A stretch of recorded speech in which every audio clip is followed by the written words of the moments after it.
नमस्कार दोस्तों, आपके साथ हूँ रहमान सैफी। जैसा मेरे पिछले खबर में आपने देखा कि वार्ड नंबर 238 पहुंचा था, जो अभी मौजूदा वक्त में वार्ड नंबर 216 हो गया है, और वहां के कर्मचारियों की आपने समस्या सुनी। और उसी के संदर्भ में मैं डिलोर साहब से, क्योंकि डिलोर साहब की मीटिंग थी, डिलोर साहब ने वो मीटिंग का यहाँ पर आयोजन किया था, मुझे भी उन्होंने बुलाया, क्योंकि कर्मचारियों के सवाल वही पुराने हैं, लेकिन वो दूसरी तरह के कर्मचारियों ने यहाँ पर उसको प्रकाशित किए। तो वही उन्हीं सवालों का जवाब मैं डिलोर साहब से लेने पहुंचा हूं। और जवाब, क्योंकि कर्मचारियों की मांग है कि सारे नेताओं से पूछा जाए कि आखिर कर्मचारी की जो स्थिति है मौजूदा वक्त में वो क्यों है, इतनी सारी यूनियन है क्यों है, इतने सारे पदाधिकारी आखिर वो क्या कर रहे हैं। डिलोर साहब, आपने सुना कि आप ही की मीटिंग में कर्मचारियों ने किस किस तरह के सवाल मुझसे पूछे, मुझे बताए अपनी समस्या।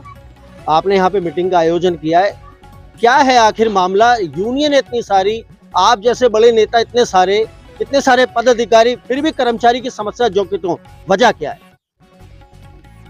रहमान सेफी जी, सर्वप्रथम आपका स्वागत है। आज अखिल भारतीय सेवायोजन कांग्रेस का एक मीटिंग आयोजन की गई यहाँ पर हमारे विनोद गहलोत जी के नेतृत्व में। ये मीटिंग एक वार्ड की नहीं थी, ये पूरे शारदा दक्षिण क्षेत्र की मीटिंग थी। सभी जगह से लोग इसमें आए हुए थे और मैं सभी का बहुत बहुत स्वागत भी किया है मैंने। समस्याओं से तो मैं बहुत समय से अवगत हूँ। समस्या सबसे बड़ी ये है कि ये तो सर, मैं आपकी सोशल मीडिया पे रोज देखता हूँ, आप अभियान चला के रखते हैं रोज कर्मचारियों के लिए कहीं ना कहीं। देखिए सेबी जी, ये तो मेरा कर्तव्य है और मैं फर्ज भी बनता है मेरा कि अपने कर्मचारियों को मैं जागरूक करता रहूं। दिक्कत ये है कि जमुना पार्क के अंदर पूर्वी दिल्ली में जब ये था पार्ट, तब यहाँ पे एक इलेक्शन हुआ था। 2 यूनियन यहाँ जीत करके आई थी और उन्होंने जीतने के बाद कितना कार्य किया है, कितना किया है वही तो जानना चाहता हूँ। ये तो आप और हम देख ही रहे हैं कि कर्मचारी का जो समस्या है उनसे पहले थी, आज भी वही की वही है। बिल्कुल वही की वही है। कुछ कार्य हुए हैं तो वो कोर कमेटी के माध्यम से या अन्य संगठनों के माध्यम से हमने लड़ाइयाँ लड़ी हैं उत्तरी दिल्ली में या साउथ दिल्ली में, उसको यहाँ पर लागू किया गया है। यहाँ पर ऐसा कोई भी कार्य नहीं होगा कि जीती यूनियन ने उसको आपको मनवा दिया हो या उसको अपने उससे लागू किया हो। काफी समय से ये मैं कह रहा हूँ यहाँ के डिपार्टमेंट से कि वो समय सीमा भी समाप्त हो गई, 5 साल पूरे हो गए हैं। ये हार जीत का मामला तो खत्म हो जाना चाहिए था, अभी भी उसको लागू किया हुआ है। तो मैं बहुत सारी समस्याओं पर, आपने देखा होगा, आप काम करने जा रहे हैं हम लोग अधिवेशन के रूप के अंदर, जो कि आगे आपको दिखाई देगा। सर, 8 साल का कार्यकाल हो गया मेरा इसी निगम के अंदर, और 8 साल पहले जब मैंने आपका इंटरव्यू लिया था तब भी यही शायद मुद्दे थे, और आज भी सर यही मुद्दे हैं। सेपी साहब, 8 साल के पहले जो नगर निगम था वो कुछ और था, आज नगर निगम की हालात बहुत बदल गई है। हालात इसलिए बदले कि तमाम अधिकारी डेपुटेशन वाले आ गए हैं। डिपार्टमेंट का कर्मचारी है ही नहीं, कोई अधिकारी है ही नहीं जो कर्मचारी की बात को समझ सके, दर्द को समझ सके। हम उनसे जब बात करते हैं तो वो अपने जहाँ से वो आते हैं वहाँ के रूल्स रेगुलेशन यहाँ पर लागू करना चाहते हैं। नगर निगम एक पार्ट है, दिल्ली का पार्ट है, वो जो दिल्ली को सफाई व्यवस्था देता है। पार्ट तो बहुत सारे हैं, हॉस्टल में भी काम करते हैं लोग, डीटीसी में भी काम करते हैं लोग, होटल में भी काम करते हैं, लेकिन जो मेन दिल्ली का नागरिक है उसको सफाई देने का काम अगर कोई करता है तो वो दिल्ली नगर निगम का पार्ट है। उस पार्ट को ठीक से लोग चला नहीं पा रहे हैं। जो डेपुटेशन पे आए हुए लोग हैं वो अन्य डिपार्टमेंट जहाँ से आते हैं, रेलवे से आता है, रेलवे कानून लगाता है। देखिए, मैं आपको रोकना चाहूंगा यहाँ पे, एक बात जरूर बताना चाहूंगा। कर्मचारी ये एक साधारण कर्मचारी है, कच्चा कर्मचारी है। रोज सुबह उठता है, सबसे पहले देश के अंदर अपने घर से निकलता है, अपने औजार उठाता है, देश की सफाई करता है और वापस समय से अपने घर चला जाता है। और जब रिटायर होता है तो बीमारी लेकर रिटायर होता है। सर, आज क्योंकि कर्मचारी इन सब बातों से, उसको इस बात का ज्ञान नहीं है।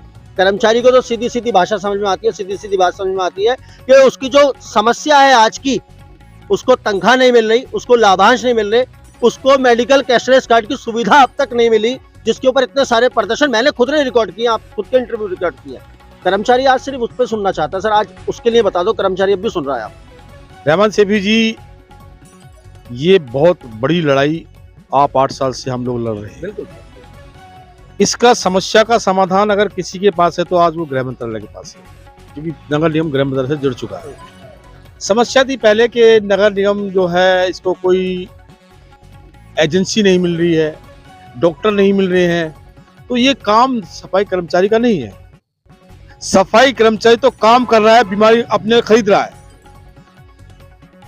एक आदमी जब शौचालय में काम करता है, खत्ते में काम करता है, नाली में काम करता है, तो उसकी सांस के साथ जो बीमारी जाती है वो कर्मचारी खरीद रहा है। बिल्कुल सर, बिल्कुल यही कहना और उसको खरीदने के एवज के अंदर उसकी वो भी नहीं दिया था, उसको मुआवजा भी नहीं मिलता। उसको मुआवजे की बात तो छोड़िए, जब कर्मचारी अपना इलाज हॉस्पिटल में करा के आता है और अपने पास से पैसे भी जमा करके आता है, वो तक उसका भुगतान नहीं किया जाता।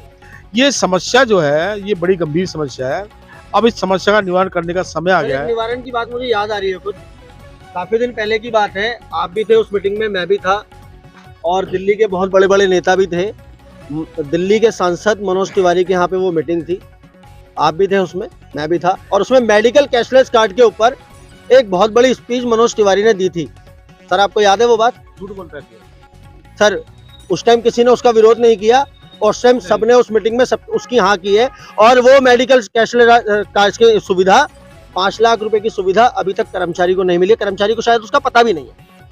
मैं बता दूं कि वो सुविधा जो थी वो 5 लाख की थी, जो थी वो कुछ और एक और योजना है जो प्रधानमंत्री अब से चली हुई है, जी बिल्कुल, उसको लागू करना चाहते थे। लेकिन तब पता लगा कि ये तो सिर्फ प्राइवेटाइजेशन कर्मचारियों के लिए है, सरकारी कर्मचारी के लिए तो सुविधा थी ही नहीं। हमने उससे जुड़ने का प्रयास भी किया, और उसके बाद हमने तिवारी से मुलाकात की, उनको बोला भी कि आप झूठ बोल रहे हैं, आपने झूठ बोला है, आपने कर्मचारियों के साथ विश्वासघात किया है। उन्होंने एक्सेप्ट भी किया कि ये मुझे नहीं जानकारी थी कि ये प्राइवेटाइजेशन के लिए है या सरकारी के लिए है। हमने उनको एक बात कही थी कि जब कर्मचारी अपने पास से पैसे भुगत रहा है तो भुगतान तो करवाइए। आपका नगर निगम, आपके बनाए हुए कमिश्नर, आपकी पार्टियां, आपका उस टाइम नगर निगम जो उसके बीजेपी के पास था, आपके मेयर चाहे तो 2 दिन के अंदर इसका समस्या का हल हो सकता है। आप जानबूझकर नहीं कर रहे हैं, जानबूझ के आप इस समाज के साथ अन्याय कर रहे हैं, धोखाधड़ी कर रहे हैं। इसका खामियाजा आपको आने वाले समय के अंदर भुगतना पड़ेगा। और देखिए, मैं बता दूं कि हम फिर भी मोदी जी के अंदर विश्वास करते हुए एक बात कहेंगे कि मोदी जी के अंदर फिर भी हमने विश्वास करते हुए फिर भी भारतीय जनता पार्टी को आगे लेकर के आए। हमने पूरा प्रयास किया निगम के अंदर भी कि बीजेपी को लेकर के आए, जिस तरह उन्होंने कार्य अभी करके दिखाए थे, लेकिन वो उनकी तकदीर की बात है। सर देखिए गलोर साहब, ये राष्ट्रीय लेवल की बात है। मैं आज जोन लेवल पे बात कर रहा हूँ आपसे। शादरा साउथ जोन की डीसी वंदना राव जी और यहाँ के जो एसी साहब हैं, रूबल साहब, उनके नेतृत्व में आज यहाँ का निगम कर्मचारी काम कर रहा है। और कहीं ना कहीं पिछले 8 साल में मैंने उसको इतना परेशान तो कभी नहीं देखा जितना इन दोनों के कार्यकाल में इस टाइम देख रहा हूँ। कर्मचारी से, अगर कर्मचारी अपनी एक पे स्लिप के लिए जाके बात करने की कोशिश करता है एक एओ से, तो वो एओ उसको 4-4, 5-5 घंटे अपने कमरे के बाहर खड़ा करता है। एक कर्मचारी अगर एसी के रूम के बाहर जाकर इंतजार करता है कि अपनी समस्या बताने के लिए एक छुट्टी की अर्जी को लेकर, तो सर वो वहां बेहोश होकर गिर जाता है बीमारी की हालत में। एसी जो है बाहर से उसे देखने नहीं आता। तो मैं ये जानना चाहता हूँ, आपकी यूनियन है, इतनी सारी यूनियन है, वो कर क्या रही है कर्मचारी के लिए? ये सीपी जी, हमने अभी पूरी दिल्ली का चार्ज संभाला है। मैंने लेटर लगाया हुआ है डिप्टी कमिश्नर को। ये बस टाइम की बात है कि अभी हमें सामने नहीं मिला है। मैंने 2 चीजें देखी है अभी 4-5 महीने के अंदर। मुझे पता लगा कि कर्मचारी को 2004 के 2013 से परमानेंट किया बहुत बड़ा मुद्दा है ये मुद्दा की मैंने बात की, तो हमारे जो एओ है मिस्टर धीरज कुमार जी, डीसी ने कहा कि आप उनसे चर्चा कीजिए। मैंने उनसे चर्चा की, बताइए आपने कैसे कर रहे हैं, आप 2004 के मुद्दे को 13 में कैसे ले आए आप? कि जी हमने पोस्टें 2013 के अंदर रिलीज की है। मैंने उनको एक बात कही कि मैंने कि आपने 2013 को 2004 को 2013 में कर दिया क्योंकि आपने पोस्टें नहीं ली हैं। जो मेरी पोस्टें पुरानी थी, जो 96 से चल रही है, 97 से चल रही, 98 से चल रही है, जिनको कि हम 1400, 1632, 1400 पोस्टें मिलाकर तो टोटल हमारी 5700-5800 पोस्टें बनती हैं। उन पोस्टों को आपने डंप किया और आप नई पोस्टें लाए हो। इसका काम क्या है? आपके पास पोस्टें थी, वो कह रहे हमें जानकारी नहीं है। जानकारी नहीं तो जानकारी लीजिए। सर 5000 पोस्टों में तो 4 बार प्रदर्शन हो गया, वो 5000 पोस्टें कहाँ हैं आखिर? मैं बता रहा हूँ सीपी जी, बात तो सुनी पूरी। अभी तो मेरी चर्चा भी मेरे ख्याल से पिछले हफ्ते तो हुई है उनसे। उन्होंने मुझे कहा है कि मैंने जो हमने जो 5000 पोस्टें दी हैं, ठीक है दी है, लेकिन उन 5000 पोस्टों का क्या है? उसने मुझे बताया कि एक कर्मचारी, 2 कर्मचारी एक साथ के हैं। एक कर्मचारी तो हो गया जो हमारे पास पोस्टें वैकेंट थी उसके ऊपर हो गया, उसको हमने 2004 से माना है। और जो कर्मचारी 5000 पोस्टों की लाइन में आ गया उसको हम 2013 से मान रहे हैं। मैं बोला और जो हमारी पोस्टें थी उसको हम कैसे मानेंगे। उन्होंने कहा, मैंने कहा को हमारी एक मीटिंग लगाइए, डीसी को समझ नहीं है, आपको समझ नहीं है, आपको जानकारी नहीं है, आपको जब पूरी जानकारी नहीं है, आपने जो तुगलकी फरमान जारी किया है, यहाँ के जो हमारे फाइनेंस राजेश क्या नाम था उनका, फंड एंड फाइनेंस के थे अपने, हाँ, उन्होंने एक फाइल बनाई है, उसके अंदर 2013 का उन्होंने डाल दिया है।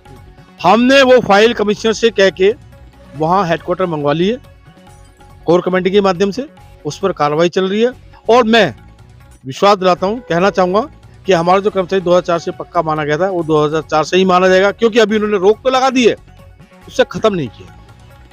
मैंने भी परसों बात की थी कि उन्होंने कहा है कि हमने भी रोक लगाई है, इसको खत्म नहीं किया है। अभी मेरी जानकारी में है कि एक कर्मचारी 2013 से उसको रिटायरमेंट माना गया है, क्योंकि 2004 से पक्का है वो, उसकी रिटायरमेंट में 2013 का वो लिखा रहा है, तो हम इस बात को कैसे मान लेंगे। तो साहब मैं यही कहना चाहूँगा सैफी जी, ये बड़ा लंबा विषय है, अभी आपसे हमारी बहुत लंबी वार्तालापें होंगी, बीच बीच में होंगी, बीच बीच में भी होंगी।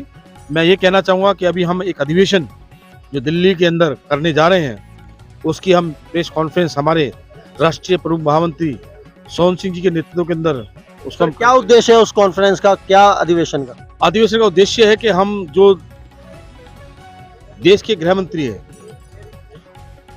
जो देश की राष्ट्रपति है, उनको बताना चाहते हैं कि सफाई कर्मचारी की दशा और दिशा सुधारने के लिए सबसे जरूरी चीज है फंड। और आपदाएं जब जब आती है फंड रिलीज किया जाता है।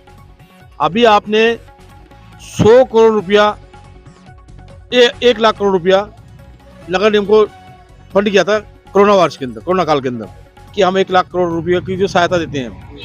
1 लाख करोड़ रुपए की सहायता का मतलब ये है कि हमें तो 1000 करोड़ भी नहीं मिला। सर 100 से ज्यादा कर्मचारी मर गए कोरोना काल के अंदर। 1 करोड़ का और 10 लाख का और 50 लाख का वादा किसी ने पूरा नहीं किया है। मैं बता रहा हूँ, मैं वही पढ़ रहा हूँ। मैंने कोरोना काल के अंदर बहुत काम किया है, फील्ड में काम किया है। बिल्कुल मैं गवाह उस बात का। फील्ड में काम किया है, मैंने फील्ड के अंदर काम किया है। मैंने कोरोना वायरस के जो हमारे साथी गुजरे उनके घर पे गया हूँ, जहाँ हमारी इलाज होता है वहाँ हॉस्पिटलों में गया हूँ, जहाँ कर्मचारी हमारा परेशान था, जहाँ पिट रहा था वहां पर मैं गया हूँ। मैं कोरोना काल के अंदर घूमा हूँ। बिल्कुल सर, मैं भी घूमा हूँ आपके साथ, मुझे याद है। काल के अंदर हमने काम किया है और मुझे मालूम है कि कोरोना काल के अंदर कितनी आपदाओं का हमने सामना किया है। मेरे साथी विजयपाल बिरलान जी, मुकेश चावरिया जी, हम 3-4 लोग कोरोना काल के अंदर पूरा उसमें घूमे हैं। तो मैं तो कोरोना काल की विषय को वहां रखूंगा जरूर। ये कहूंगा कि जिस तरह से कर्मचारी त्रैमाम हुआ है, उसको सबसे ज्यादा जरूरत है फंड की। सर आपने फंड की और कोरोना काल की बात की है, सफाई कर्मचारी आयोग कर्मचारी के लिए कैसा काम कर रहा है, इस पर रोशनी डालेंगे क्या? देखिए, आयोग की बात मैं नहीं करूंगा। सर वजह क्या है? मैं आयोग की बात इसलिए नहीं करूंगा। सर आयोग की वजह क्या है सर बात ना करने की? आयोग के चेयरमैन संजय गहलोत जी वजह है या दिल्ली सरकार का आयोग है, ये वजह है? ना संजय गहलोत जी वजह है, ना दिल्ली सरकार की कोई वजह है। मैं अभी इस पर बहुत लंबा काम करने जा रहा हूं, जो कि मैं उजागर नहीं करना चाहता। मुझे मालूम है आप जो मुझसे पूछना चाह रहे हैं कि आयोग को हम किस तरह से आड़े हाथों लें, क्योंकि आयोग ने कुछ काम अभी तक नहीं किया, ये मुझे जानकारी है। आयोग तो लेकिन रोज काम कर रहा है, रोज फोटो वीडियो आ रहे हैं। देखिए, जो फोटो और वीडियो आ रहे हैं वो सिर्फ उसके अंदर आ रहे हैं, अपने वाहवाही के अंदर। प्रैक्टिकल में कोई काम अभी तक। उन्होंने शादरा साउथ जोन की डीसी को संबंध भिजवाए हैं सर, वहां पे तलब किया उन्होंने। सर वो तो कमिश्नर को भी कहते हैं कि हमने कमिश्नर को भी तलब किया, उससे हल क्या हुआ? ये हल नहीं है, किसी को तलब करना हल नहीं है। मतलब ये है कि अगर आप बैठ करके किसी एक कर्मचारी को उसी समय हल करा दिए, ये समस्या इसको हल कीजिए, आगे काम जारी रखिए, तो समझ में आती है।